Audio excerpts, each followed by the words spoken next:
प्रिय विद्यार्थियों, सुप्रभात।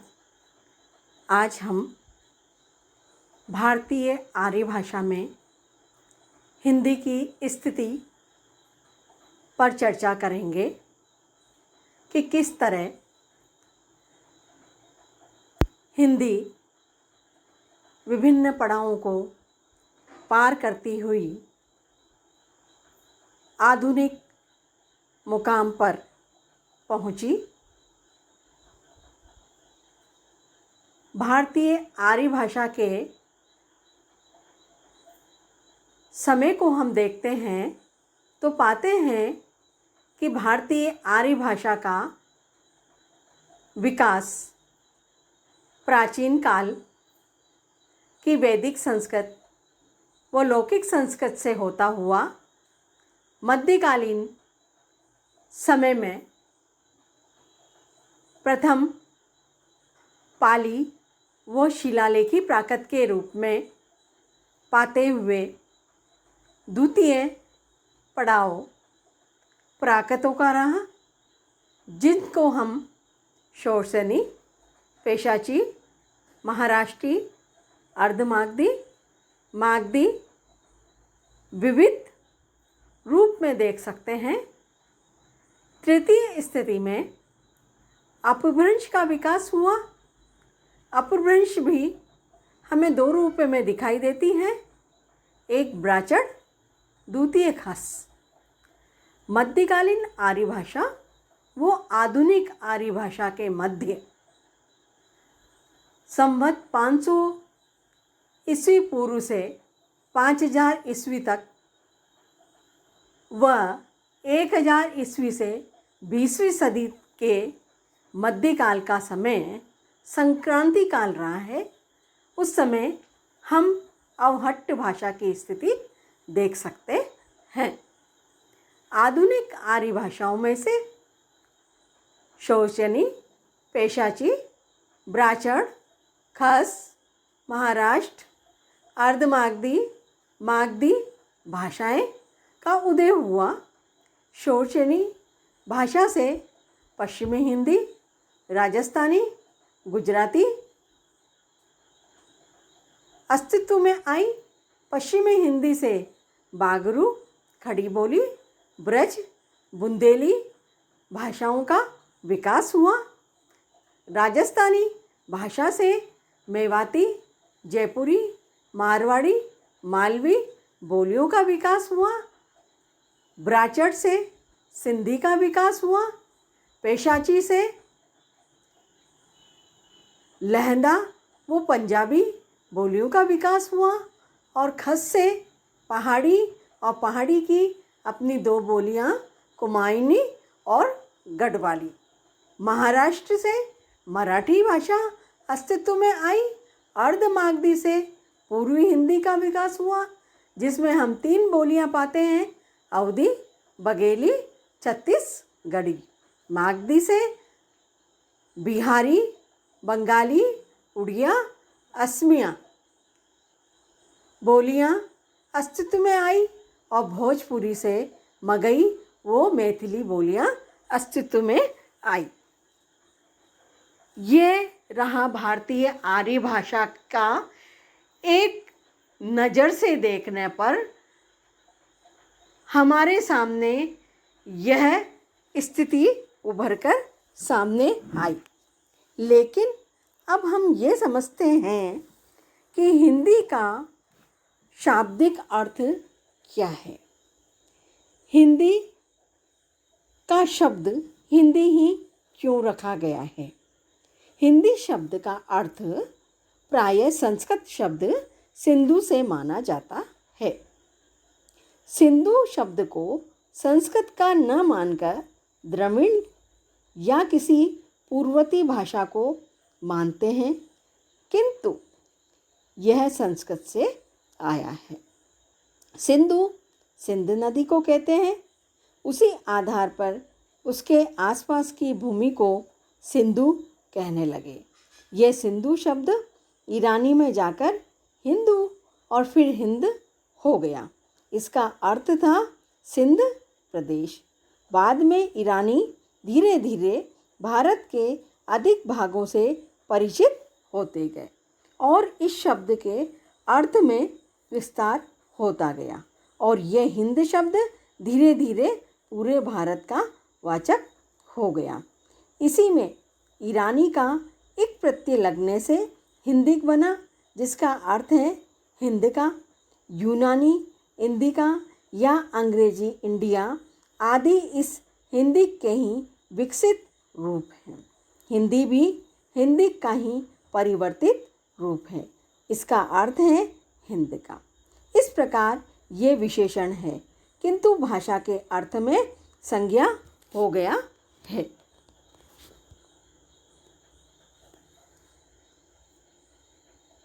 हिंदी भाषा के लिए इस शब्द का प्राचीनतम प्रयोग शरफुद्दीन यज़दी के जफरनामा में मिलता है।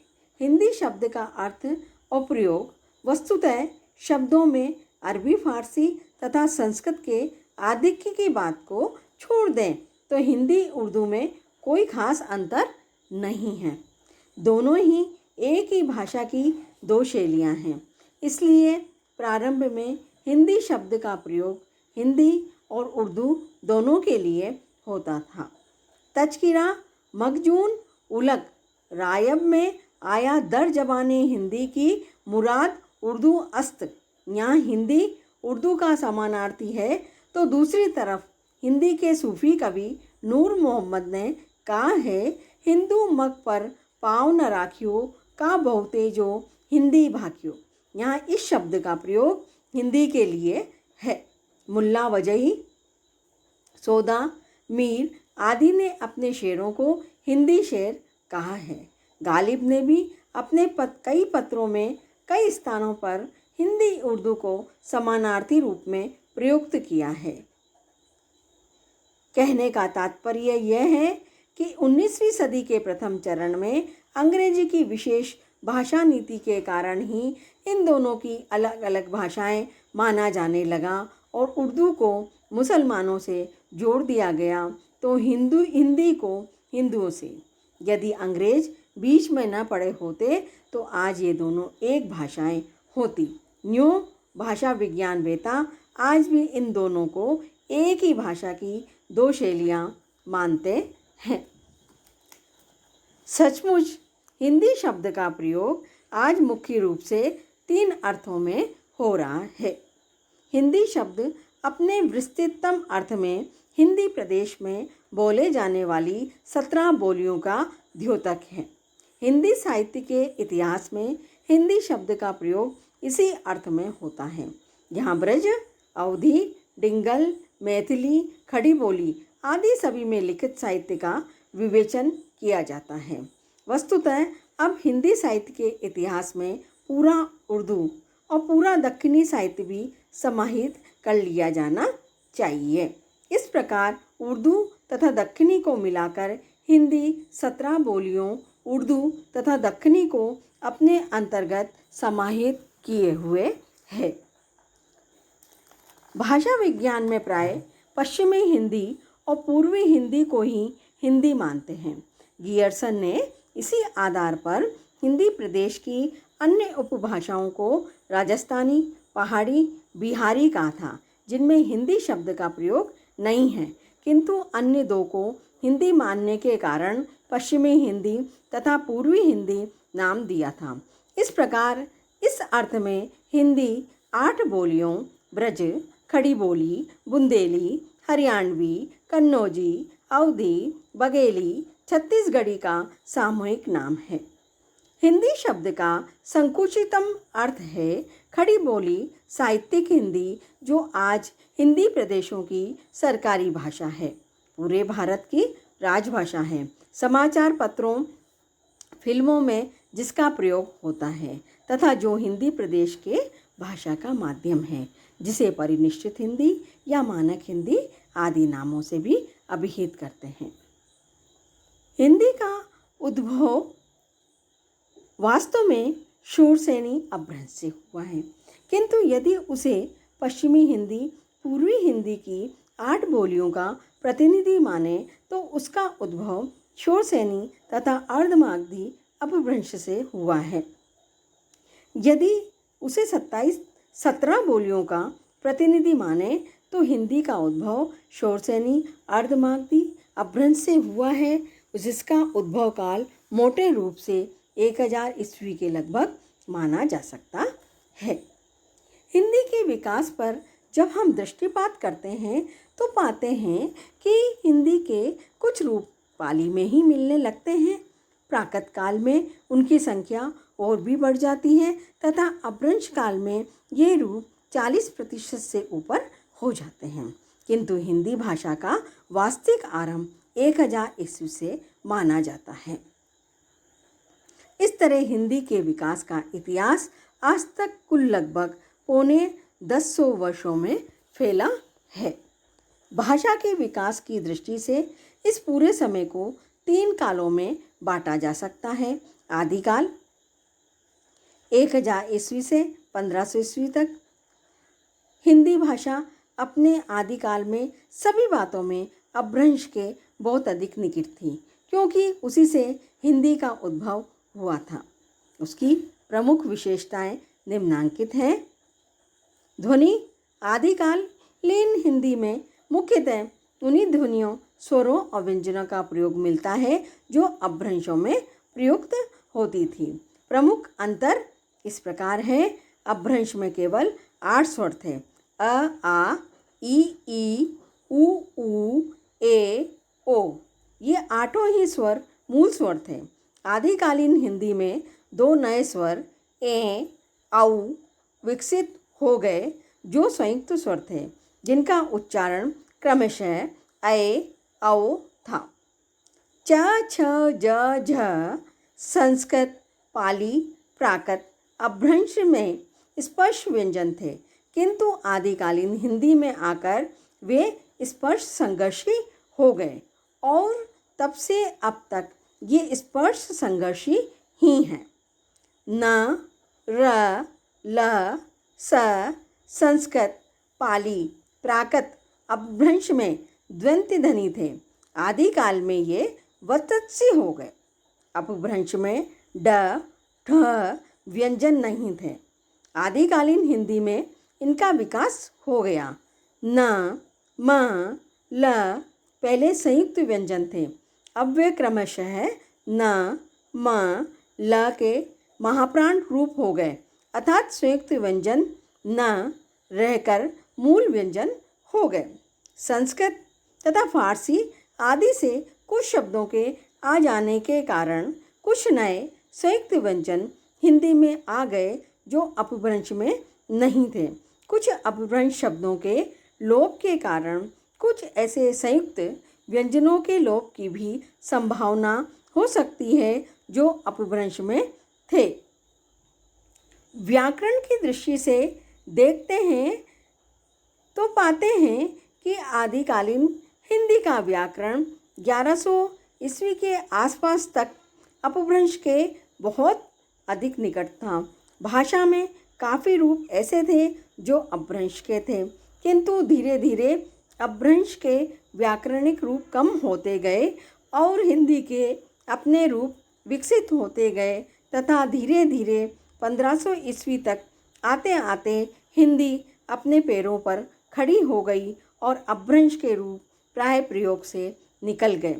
आदिकालीन हिंदी का व्याकरण समवेत अपभ्रंश व्याकरण से बहुत बातों में भिन्न था।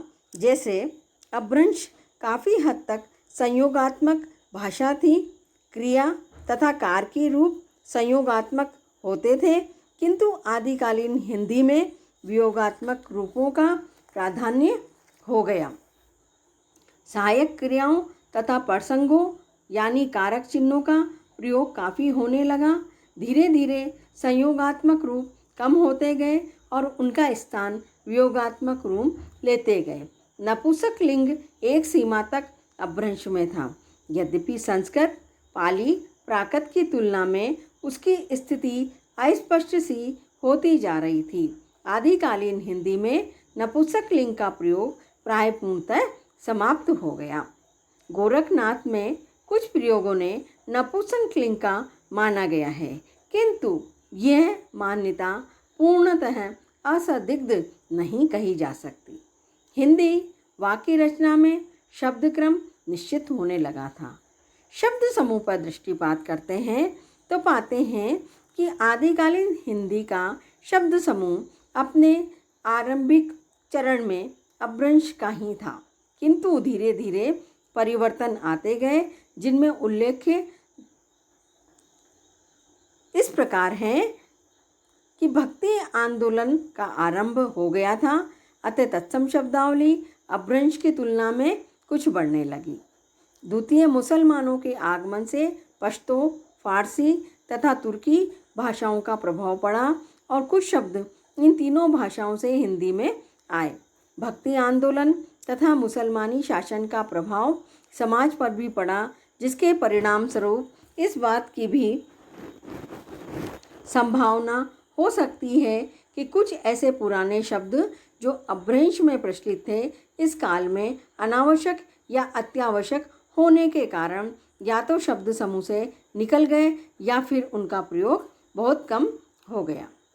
साहित्य में प्रयोग की दृष्टि से देखते हैं तो पाते हैं कि इस काल में साहित्य में प्रमुखतः डिंगल, मैथिली, दक्खनी, अवधी, ब्रज तथा मिश्रित रूपों का प्रयोग मिलता है। इस काल के प्रमुख हिंदी साहित्यकार गोरखनाथ, विद्यापति, नरपति नाल, चंदवरदाई, कबीर, ख्वाजा, बंदा नेवाज तथा शाह मीराजी आदि हैं। जब हम हिंदी का विकास मध्यकाल में पाते हैं तो देखते हैं कि इस काल में आकर हिंदी व्याकरण, ध्वनि, शब्द समूह के क्षेत्र में बहुत परिवर्तन हुए। ध्वनि के अर्थ में देखते हैं तो पाते हैं कि फारसी की शिक्षा की कुछ व्यवस्था तथा दरबार में फारसी का प्रयोग होने से उच्च वर्ग में फारसी का प्रचार हुआ, जिसके कारण उच्च वर्ग के लोगों में हिंदी में क, ख, ग, ज, फ ये 5 नए व्यंजन आ गए। शब्दांत का अ कम से कम मूल व्यंजन के बाद आने पर लुप्त हो गया। राम का उच्चारण राम हो गया, किंतु भक्त जैसे शब्दों में जहाँ अ के पूर्व संयुक्त व्यंजन था, अ बना रहा। कुछ स्थितियों में अक्षरांत अ का भी लोप होने लगा। उदाहरण के लिए आदिकालीन जप्ता अब उच्चारण में जप्ता हो गया। व्याकरण की दृष्टि से देखते हैं तो इस काल में हिंदी व्याकरण के क्षेत्र में पूरी तरह अपने पैरों पर खड़ी हो गई। अपभ्रंश के रूप प्राय भी हिंदी से निकल गए। जो कुछ बचे थे वह हिंदी ने आत्मसात कर लिए।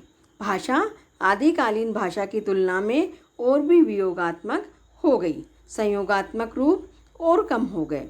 प्रसंगों तथा सहायक क्रियाओं का प्रयोग और भी बढ़ गया।